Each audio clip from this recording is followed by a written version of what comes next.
First session misleading advertisements and unfair trade practice మీద మాట్లాడదలుచుకున్నాను. So నా పేరు వేముల గౌరీ శంకర్రావు. నేను వృత్తిరీతిగా అడ్వకేట్. నేను 1984లో అడ్వకేట్గా ఎన్రోల్ అయ్యాను. అదేవిధంగా 1984 నుంచి నేను కన్జ్యూమర్ మూవ్మెంట్లో ఉన్నాను. ఫస్ట్ కేసు చేసింది ఒకటి చెప్పి తర్వాత నేను ఈ టాపిక్లోకి వెళ్ళిపోతాను. మనకు అప్పుడు కంబైన్డ్ స్టేట్ ఆఫ్ ఆంధ్రప్రదేశ్ ఉన్నప్పుడు స్వాతంత్రం వచ్చిన తర్వాత మొట్టమొదటి రైల్వే మార్గం ఏంటంటే నడికుడు నుంచి బీబీ నగర్ దాకా కొత్త రైలు మార్గం వేశారు. దాని ప్రకారం ఏంటంటే హైదరాబాద్ నుంచి మనం మెడ్రాస్ వెళ్ళాలంటే చాలా ఒక గంట టైం సేవ్ అవుతుంది, డిస్టెన్స్ కూడా ఒక 100 కిలోమీటర్స్ తగ్గుతుంది అనే ఉద్దేశంతో రైలు రూట్ వేశారు. Nadikudi Bibi Nagar first train route. So ఇనిషియల్గా ఏం చేశారంటే వాళ్ళు ప్యాసింజర్ ట్రైన్స్ వేశారు. ప్యాసింజర్ ట్రైన్స్ దాదాపు ఒక సంవత్సరం దాకా వేసిన తర్వాత ఎక్స్ప్రెస్ తర్వాత వచ్చాయి. వాళ్ళు ఏం చేశారంటే రైల్వేస్ వాళ్ళు టికెట్స్ ఇస్తున్నారు, స్టార్ట్ అయిపోయింది. ఒక కన్జ్యూమర్ అసోసియేషన్ గుంటూరు డిస్ట్రిక్ట్ పిడుగురాళ్ళని ఉంది. యాక్చువల్లీ ఇది మా నేటివ్ ప్లేస్. సో అక్కడ ఒక కన్జ్యూమర్ అసోసియేషన్ మేము 1984లో పెట్టాం. అక్కడ కన్జ్యూమర్ అసోసియేషన్ వాళ్ళు ఈ రైలు టికెట్స్ చూసి దీనికి చాలా తేడా ఉంది అనుకున్నారు.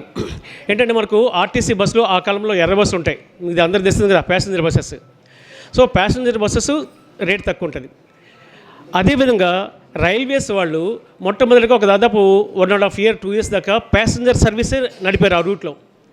మరి ప్యాసింజర్ రైలు రేటు ఆర్టీసీ రెడ్ బస్ కంటే కూడా చాలా తక్కువ ఉంటుంది.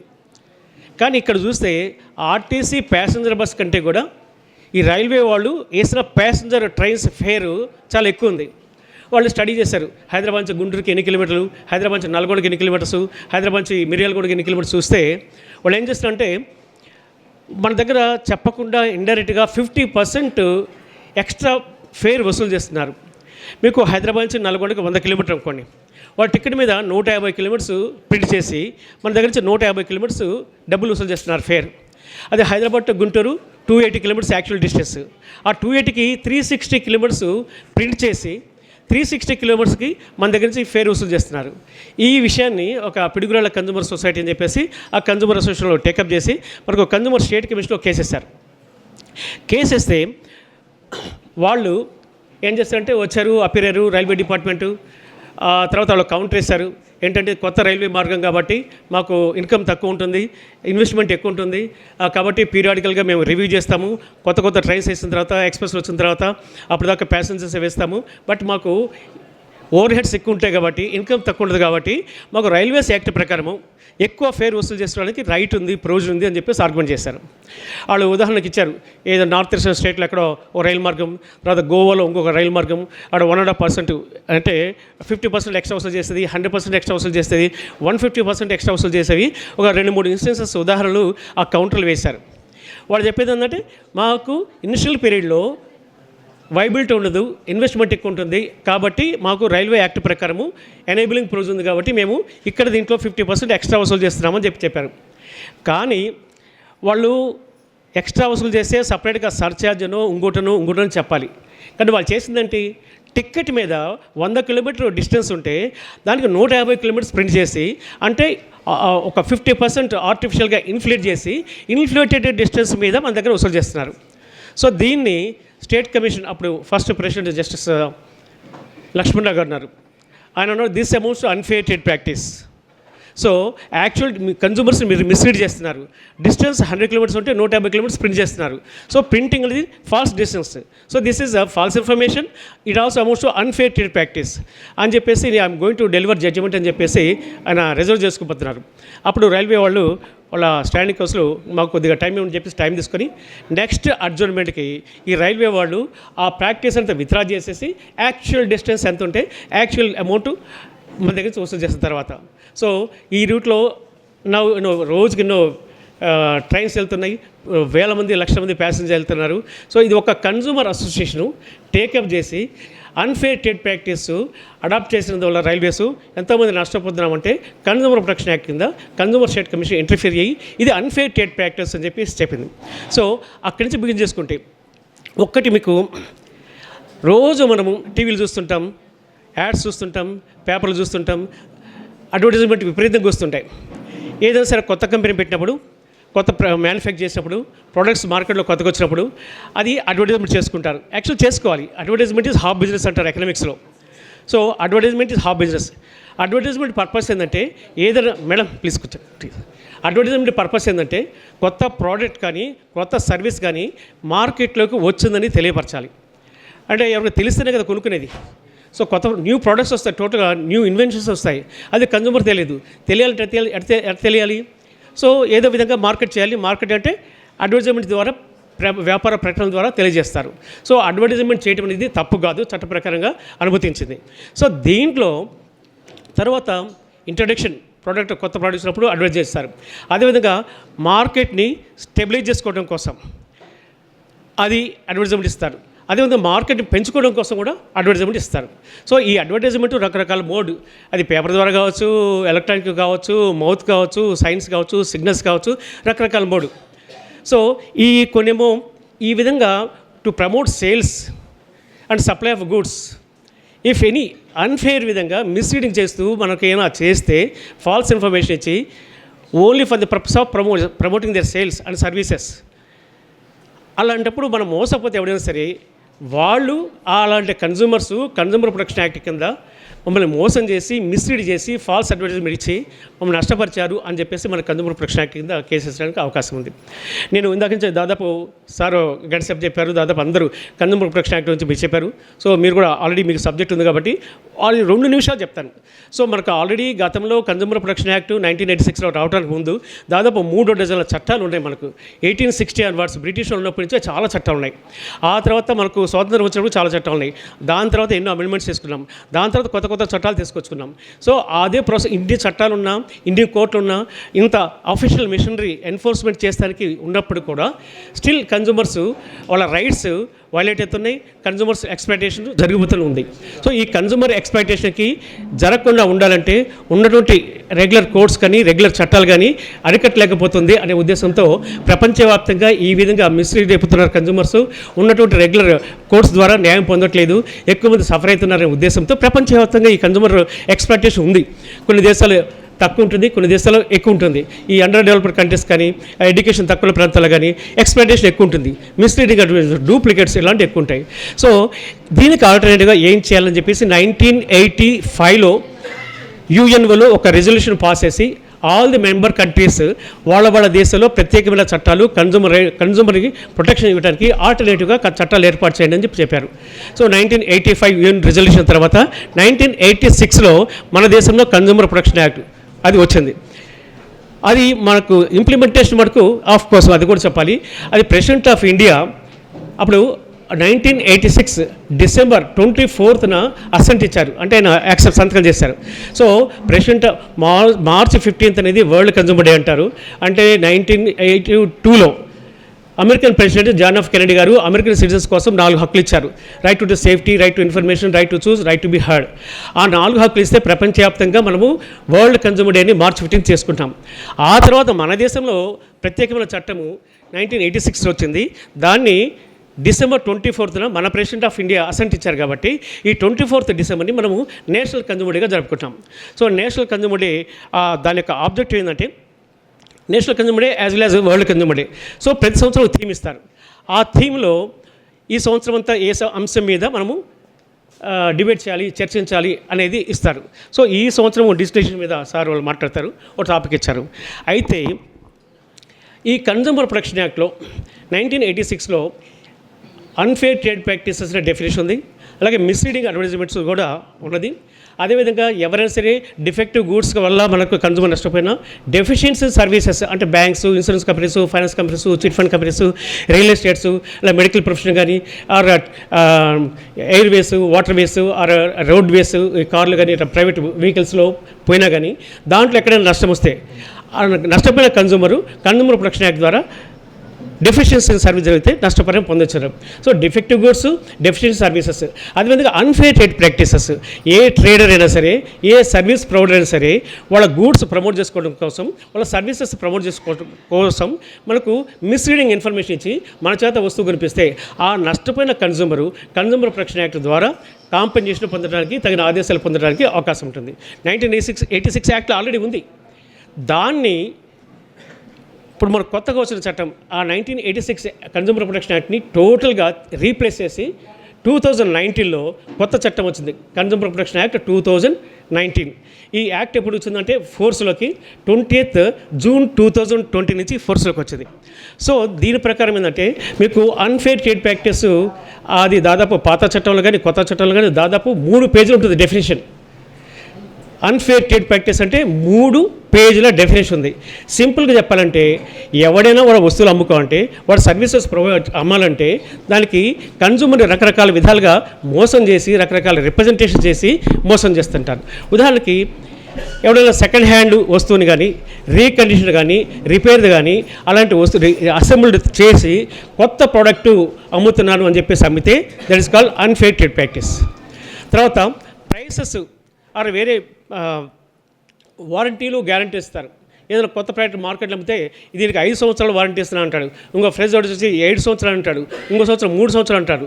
So for the purpose of promoting their goods వారంటీలు గ్యారంటీలు ఇచ్చి వాళ్ళకి అమ్మేటప్పుడు ఉంటుంది ఏది వారంటీలు గ్యారంటీలు రిప్రజెంటేషన్ చేస్తారు. కానీ తర్వాత అదేమైనా ప్రాబ్లం వస్తేనో డిఫెక్ట్ వస్తేనో రిపేర్ చేయరు. రిపేర్ చేసే ఉద్దేశం ఉండదు, వాళ్ళ వారంటీని హామీల్ని నెరవేర్చుకునే ఉద్దేశం ఉండదు. ఉద్దేశం లేకుండా simply for the purpose of promoting the goods and services ఈ ఫాల్స్ వారంటీలు గ్యారంటీలు ఇవ్వటం. అదేవిధంగా కొన్ని కాలేజీలు కానీ కొన్ని స్కూల్స్ కానీ కొన్ని ఇన్స్టిట్యూషన్స్ ఉంటాయి, వాళ్ళకి అఫిలియేషన్స్ ఉండవు. మీరు పీరియాడికల్గా చూస్తుంటారు, యూజీసీ వాళ్ళు పేపర్లు వేస్తుంటారు, ఈ సంవత్సరము ఈ యూనివర్సిటీకి దర్భంగా యూనివర్సిటీను, కమర్షియల్ యూనివర్సిటీ ఆఫ్ ఢిల్లీ అను రకరకాల యూనివర్సిటీస్ సంస్కృతి పీఠం అని చెప్పేసి రకరకాల ఇన్స్టిట్యూషన్స్ మాది అఫిలియేషన్ ఉంది, యూజీసీకి అఫిలియేటెడ్, లేకపోతే సౌండ్స్ ముసోర్ యూనివర్సిటీ రకరకాలుగా ఇస్తుంటారు. యాజ్ ఇఫ్ వాళ్ళకి కాంపిటెంట్ అథారిటీ దగ్గర నుంచి ఆ యూనివర్సిటీ దగ్గర నుంచి టెక్నికల్ అథారిటీ దగ్గర నుంచి అప్రూవల్ ఉన్నట్లు, అప్రూవల్ లేకపోయినా సరే ఇస్తుంటారు. అదేవిధంగా ప్రతి సంవత్సరం కూడా మెడికల్ కౌన్సిల్ వాళ్ళు మెడికల్ కాలేజ్ ఇన్స్పెక్ట్ చేస్తుంటారు. ఎందుకు చేస్తారు? వాళ్ళ నామ్స్ ప్రకారం మెడికల్ కాలేజ్లో ఫ్యాకల్టీ ఉందా లేదా, ఇన్ఫ్రాస్ట్రక్చర్ ఉందా లేదా అని చూస్తారు. చూసి వాళ్ళకి ఏమి లేకపోయినా సరే ముందు పిల్లల్ని చేర్చేసుకుంటారు. చేర్చుకున్న తర్వాత సబ్సిక్వెంట్ వాళ్ళకి ఈ యూజీసీ ఆ కాంపిటెంట్ అథారిటీస్ అఫిలియేషన్ లేదు, లేకపోతే డీరికగ్నైజ్ చేస్తాం అనుకోండి, వాళ్ళు సఫర్ అవుతారు. సో అలా విధంగా కొందరు ఇన్స్టిట్యూషన్స్ ఏంటంటే మాకు సోన్స్ వాళ్ళు స్పాన్సర్ చేశారు, లేదా సోన్స్ అమెరికన్ యూనివర్సిటీ మాకు రికగ్నిషన్ ఇచ్చింది, సోన్స్ వాళ్ళు స్పాన్సర్ చేశారు అంటారు. అలాగే కొన్ని గూడ్స్కి పెద్ద కంపెనీస్ ఉన్నాయి అనుకోండి, పెద్ద కంపెనీస్కి డీలర్స్ ఉంటారు. ఆ డీలర్లు ఏం చేస్తారంటే అన్అఫిషియల్గా సబ్ డీలర్స్ అని ఊర్లలో చిన్న చిన్న ఊర్లలో ఇస్తారు. వీడేమనుకుంటాడు, వీడేం చెప్తాడు, సపోజ్ మీకు ఒక మోటార్ సైకిల్ అమ్మే కంపెనీ ఉందనుకోండి, లేదా పెద్ద కంపెనీ ఉంటుంది, సిటీస్లో వాళ్ళకి డీలర్ ఉంటాడు. కానీ చిన్న చిన్న టౌన్స్ ఉంటాయి, చిన్న చిన్న టౌన్స్లో అక్కడ కూడా అమ్ముతుంటారు వెహికల్స్. వాళ్ళు డీలర్స్ కాదు, సబ్ డీలర్స్కి అఫిషియల్గా వాళ్ళకి రికగ్నిషన్ ఉండదు, రెస్పాన్సిబిలిటీ ఉండదు. సో ఈ విధంగా కొందరు మీరు ఏదైనా వస్తువు కొంటే పండగ టైంలో మనం చూస్తుంటాం, పండగ టైంలో బట్టలు కొంటే మీరు 1000 రూపాయలు బట్టలు కొంటే మీకు కూపన్ ఇస్తాం, వస్తే లాటరీ వేస్తాం, వస్తే కిలో బంగారం ఇస్తాడు. ఇండైరెక్ట్గా మనకు తెలియకుండానే మనం కొనే వస్తువుల్లోనే మనకు ఆ డబ్బులోనే మనకి కవర్ చేసుకునేవాడు యాజ్ ఇఫ్ ఫ్రీగా మేడం ప్లీజ్ యాజ్ ఇఫ్ ఫ్రీగా ఇస్తున్నాము అని చెప్పేసి మనం మిస్లీడ్ చేస్తారు. అదేవిధంగా అసలు ఆ విధంగా మన దగ్గర ఇండైరెక్ట్గా తెలియకుండా మన దగ్గర డబ్బులు వసూలు చేసి ఫ్రీగా ఇస్తున్నామని చెప్పి చెప్తుంటారు. That is also unfair trade practice, మనం మిస్లీడ్ చేయటమే. అదేవిధంగా కొందరు లాటరీలు వేస్తారు, కూపన్స్ ఇస్తారు, లాటరీలు వేస్తారు. లాటరీ వేసి లాటరీ వచ్చిన తర్వాత కూడా ఆ రిజల్టే చెప్పరు మనకు. సపోజ్ మీకు నాకు వచ్చిందనుకోండి, లాటరీ వేస్తాడు, మనందరం లాటరీ ఉంది కదా అని కొంటాం. లాటరీ చాలామంది లాటరీలు వేయరు, ఏమి ఇవ్వరు. ఒక లాటరీలో మన పేరు వచ్చినప్పుడు కూడా రిజల్ట్ కూడా పబ్లిక్ చెప్పరు. ఎవరు ఒక 10,000 మంది పండుగ సీజన్లో ఒక పెద్ద షాప్లో పోయి బట్టలు కొంటారు, యాజ్ ఇఫ్ మనకైతే ఊరికి ఇస్తున్నట్టు పెద్ద పెద్ద షోరూమ్లో పోయి ఎగబడి కొంటుంటాం ఆ పండుగ సీజన్లో. అది దొరకదు, లోపల పట్టే పెద్ద మన ఘనకార్యం అది. సో అలాంటి చోట్ల వాడి దగ్గర కూపన్స్ తీసుకొని వాళ్ళు లాటరీలు వేరు, వేసినా మనకు వచ్చినా కానీ మనకు కూడా చెప్పరు పబ్లిక్కి. So they withhold the prices. So this is also unfair. అట్లాగే కొందరు ఫ్రీ ఇస్తారు. మీరు ఒక శారీ ఉంటే ఇంకో శారీ ఫ్రీ అంటాడు. దీని మార్కెట్ రేట్ 1000 రూపాయలు ఉంటే ఇప్పుడు 500 రూపాయలకి అమ్ముతూనే ఉంటారు. మీరు ఒకటి గుర్తుపెట్టుకోండి, వాళ్ళంతా ట్రేడర్స్ ఏంటి, వాళ్ళు లాభం కోసం వ్యాపారం చేస్తే ఎవరు చేసిన అంతే కదా, లాభం కోసం. వాడు 1000 రూపాయలది రేటుది 500 రూపాయలు అంటే మనకి ఎట్టిస్తాడు, వాడు మనకి సేవ చేస్తాడు గవర్నమెంట్ సివిల్ సప్లైస్ డిపార్ట్మెంట్ ఫ్రీగా ఇవ్వడానికి కాదు కదా. So as if normal market rate ఇది, మేము తక్కువ ఇస్తున్నాము అని చెప్పేసి మళ్ళీ మిస్లీడ్ చేస్తారు. So this is also unfair trade practice కిందకు వస్తుంది. సో ఈ విధంగా గేమ్స్ ఆఫ్ స్కిల్స్ మీరు ఇప్పుడు రావటం తగ్గింది, కానీ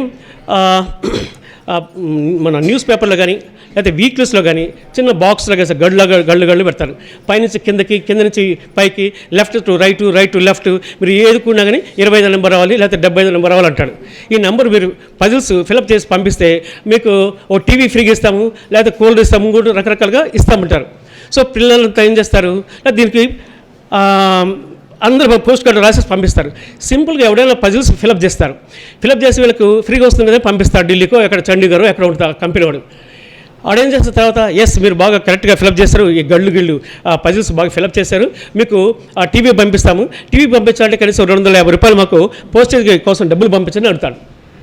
సో వీళ్ళందరూ పంపిస్తారు. 250 కదా, 300 కదా, ట్రాన్స్పోర్టేషన్ కదా మనకు వస్తుంది. ఇలా దేశం మొత్తం నుంచి ఎన్నో వేల మంది, వేల మంది పంపిస్తారు. వాడు ఎవరికి పంపించాడు, ఎవరికి టీవీ పంపించాడు. సో ఈ గేమ్స్ ఆఫ్ స్కిల్, లేకపోతే lotteries, second hand brand new అని చెప్పేసి అమ్మటం, అప్రూవల్స్ లేకుండా, కాంపిటేటర్స్ లేకుండా ఇన్స్టిట్యూషన్స్ నడపటం. సో వేరే కంపెనీస్కి వీళ్ళ కంపెనీస్కి సంబంధించిన ప్రోడక్ట్కి సంబంధించి ఆ ఉపయోగాలు కానీ, లేకపోతే సపోజ్ మనకు ఒక కారు అనుకోండి, మారుతి కారు, సోర్సో కారు ఉంది, ఆ పక్కన ఇంకొక కంపెనీ కారు ఉంది. వీడు అడ్వర్టైజ్మెంట్ ఇచ్చేటప్పుడు కానీ, లేకపోతే వాడు అడ్వర్టైజ్మెంట్ ఇచ్చేటప్పుడు కానీ వాళ్ళ కంపెనీ ప్రోడక్ట్స్ గురించి వాడు చెప్పాలి. అంతేగాని ఈ ప్రోడక్ట్, ఈ కంపెనీ వేస్ట్, దాంట్లో ఏదో క్వాలిటీస్ లేవు అని బ్యాడ్గా ప్రచారం చేయకూడదు. వాడు చెప్పుకోవాలి, డిస్ప్రైజింగ్ ది అదర్స్. సో నీది నువ్వు చెప్పుకోవాలి. ఆ విధంగా చేసినా అన్ఫేర్ ట్రేడ్ ప్రాక్టీస్ అవుతుంది. సో ఈ విధంగా రకరకాల ప్రాక్టీసెస్ అడాప్ట్ చేస్తూ మనల్ని మోసం చేస్తుంటారు.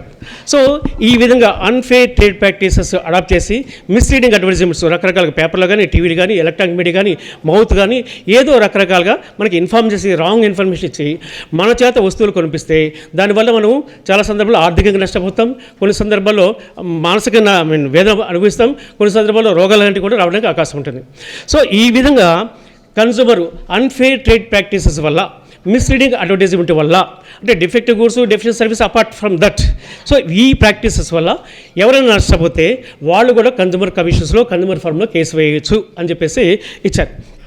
అయితే ఇండివిజువల్ కన్సూమర్ అని మీరు నేను ఏదో వస్తువు కొంటాం, కానీ కొన్ని కంపెనీస్ ఏంటంటే చాలామందికి పబ్లిక్ వెళ్ళిపోతుంది. అడ్వర్టైజ్మెంట్ ఇచ్చారు, లక్షల మంది, వేల మంది కొంటారు కన్సూమర్స్. ఈ కన్సూమర్స్ ఎక్కడెక్కడో త్రూఅవుట్ ఇండియా ఉంటారు, త్రూఅవుట్ స్టేట్ ఉంటారు, వీళ్ళంతా ఎక్కడెక్కడో ఉంటారు, ఒకరికొకరికి పరిచయం ఉండదు. సో ఇట్లా లక్ష కన్సూమర్స్ నష్టపోతుంటారు, కన్సూమర్ రైట్స్ కోల్పోతుంటారు. ఈ చిన్నదే అని చెప్పేసి సపోజ్ జస్ట్ ఈ మినరల్ వాటర్ అనుకోండి, ఇది ఒక 10 రూపాయలు అనుకోండి. ఈ 10 రూపాయలు ఎక్కడ పోతే 15 రూపాయలు లేకపోతే 20 రూపాయలు వసూలు చేస్తారు. ఈ 10 రూపాయలకు మనం ఏం చేస్తాం అనుకుంటాం. కానీ ఇలాంటి వాళ్ళు, మనలాంటి వాళ్ళు ఎన్నో వందల మంది, వేల మంది, లక్షల మంది ఉంటారు. అంటే డిఫరెంట్ ప్రోడక్ట్స్, డిఫరెంట్ సర్వీసెస్ ఉంటాయి త్రూఅవుట్ ఇండియా. సో వేల మందిని, వందల మందిని, లక్షల మందిని వాళ్ళని ప్రభావితం చేసే విధంగా ఇచ్చే అడ్వర్టైజ్మెంట్స్ ఉంటే దాని class as a group consumers అందరూ సఫర్ అవుతుంటారు, ఒక ఇండివిజువల్ కాదు. సో వందల మంది, వేల మంది as a class of consumers మోసపోతుంటారు. అదేవిధంగా మన రైట్స్ వైలేట్ అయితే ఉంటుంది, కన్సూమర్ రైట్స్ వైలేట్ అయితే ఉంటుంది, మనం ఏం చేయలేము. లార్జ్ స్కేల్లో ఉంటారు కాబట్టి చిన్న చెప్పి ఎవరు పట్టుకోరు. కానీ దీనికి సంబంధించి మనకు కొత్త చట్టం 2019లో వచ్చిన చట్టంలో వాళ్ళు సపరేట్గా ఒక చాప్టర్ పెట్టారు. అది సెంట్రల్ కన్సూమర్ ప్రొటెక్షన్ అథారిటీ అని చెప్పేసి.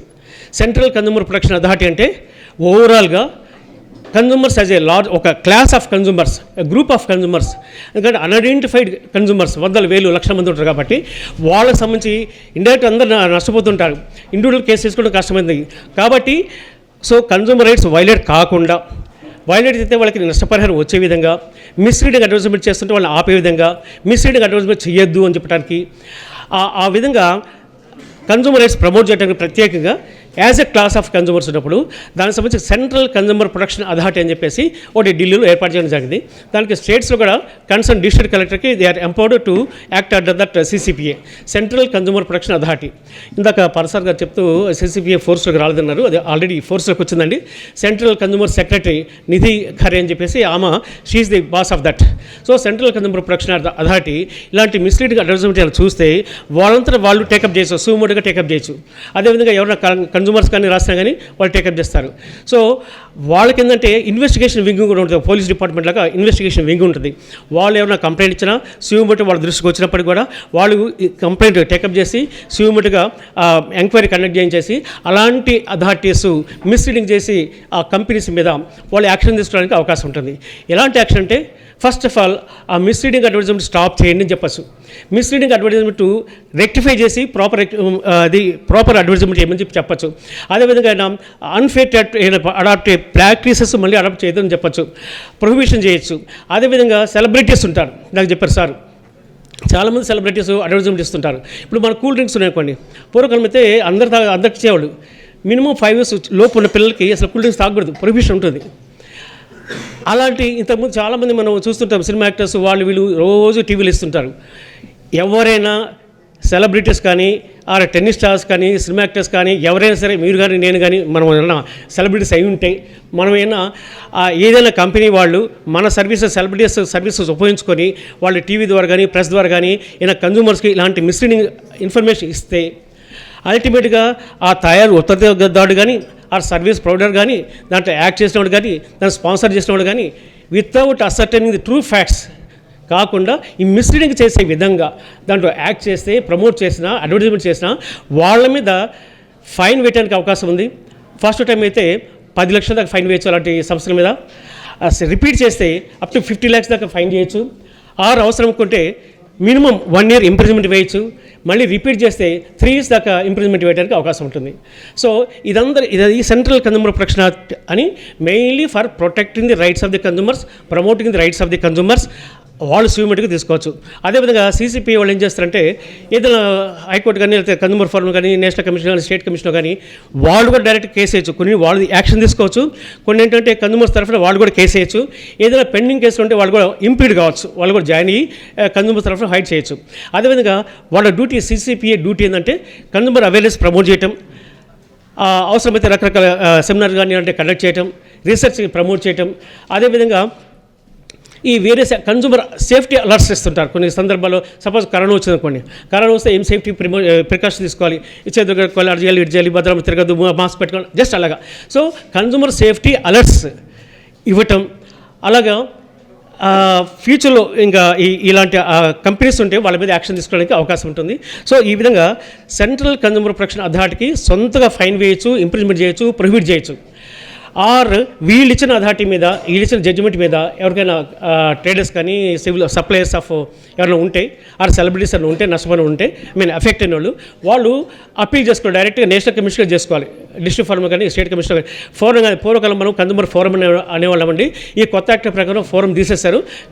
అన్ని commissions, district commission, state commission, national commission. So ఈ కన్జ్యూమర్ కమిషన్ CCPA అథారిటీ ఇచ్చిన అవార్డ్స్ మీద, ఆర్డర్ మీద ఫైన్ కానీ ఇంప్రిజ్మెంట్ వేస్తే ఆ ప్రతివాదులు వాళ్ళు డైరెక్ట్గా నేషనల్ కమిషన్కి అప్పీల్ ఇసుకోవాలి. సో ఈ విధంగా as a large scale for protecting and promoting the rights of the consumers apart from individual consumers వాళ్ళ కన్జ్యూమర్ ఫార్మ్లో వేసుకోవడమే కాకుండా CCPA కూడా మంచి అథారిటీని కాన్స్టిట్యూట్ చేశారు. ఎవరైనా సరే మనము దాన్ని అవైల్ చేసుకోవడానికి అవకాశం ఉంది. సో ఎందుకంటే ఎక్కువ మాట్లాడు, ఎందుకంటే మనకు లంచ్ కూడా రెడీ అయిపోతుంది. సో నెక్స్ట్ స్పీకర్ రెడీగా ఉన్నారు, ఎందుకంటే ఆల్రెడీ చాలా టైం అయిపోయింది. Thank you very much for giving this opportunity.